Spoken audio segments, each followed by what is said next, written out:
What's the definition of sunnah? Like people say that since the Prophet ﷺ used to cover his head, so wearing a cap is a sunnah. He used to keep long hair, so it's a sunnah, etc. Can you kindly explain the exact concept of sunnah? First of all, the scholars say that sunnah can be defined in two ways.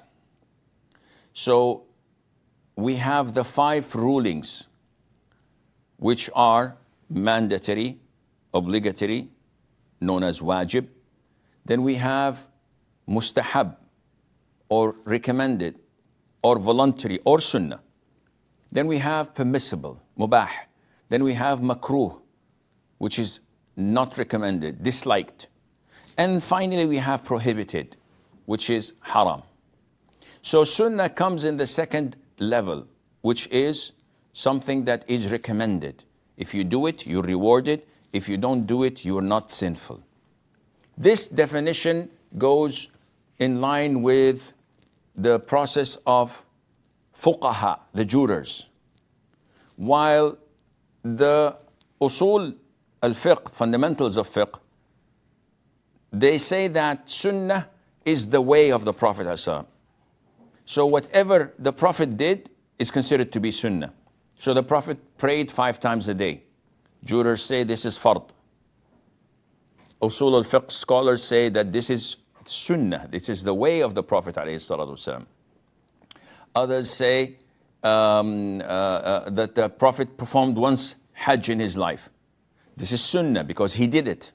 So by this definition, they say sunnah can be anything that the Prophet said, or he did, or he approved in front of him, being done and he approved it. And fourthly, they say anything that has a description of himself. This is how usually scholars define and describe to us what sunnah is. Now what Suhail is asking about, this is what the scholars say is divided into 2 different definitions of sunnah. Sunnatul ibadah and sunnatul adah. Sunnatul ibadah is whatever the Prophet did ﷺ as a form of worship. So he prayed 2 rak'ahs after dhuhr. This is sunnat ibadah. He, when performing tawaf, did al-ittiba', where he uncovered his right shoulder with his ihram. This is sunnatul ibadah. When, for example, entering the masjid, you enter it with the right foot. For those who say that this is part of the sunnah, and exit it with the left. This is ibadah. Now, aada means culture, custom, habit. And this is not related to Islam. This is related to traditions. So if we say that the Prophet ﷺ used to commute from point A to point B on a mule or a donkey, would anyone in his right mind say, this is a form of worship. Tomorrow I'm going to Wall Street, or I live in Manhattan or whatever. I'm going to take my mule to work or go to the gym. Of course not. The Prophet used to sit on the floor.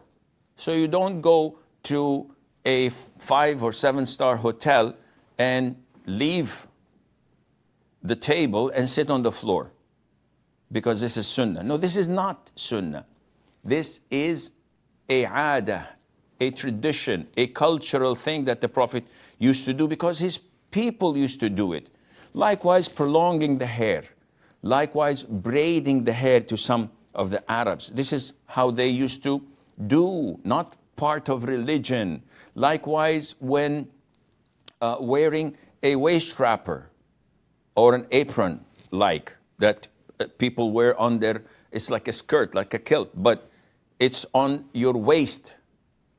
You don't go to the office or to the masjid wearing this because this is customary. This is according to what your people wear. If I wear this and I go to the Friday khutbah to deliver the Friday, they will pull me down. They say, what are you doing? This is not our customs. I would say, oh, this is Sunnah. I said, no, it's not Sunnah. Otherwise, where's your mule? Where's your donkey? Where's your camel that the Prophet used to ride, alayhi salatu, and so on. So wearing the cap is from that type. You're not rewarded for it. And especially if you only put it on when you go to pray, like some of the brothers in the subcontinent do. Some of them even just place a handkerchief and they tie it on their head for prayer, and afterwards they fold it and put it in their pockets. I've seen this in Turkey, in Bosnia-Herzegovina, when we go to the masjid and they throw to us head caps to pray with, when we don't want to wear it. I don't know what's in it, what kind of diseases or fleas in it. I don't want to end up fleeing my hair. So this is all customs, and it has nothing to do with the Sunnah of the Prophet alayhi as-salatu was-salam.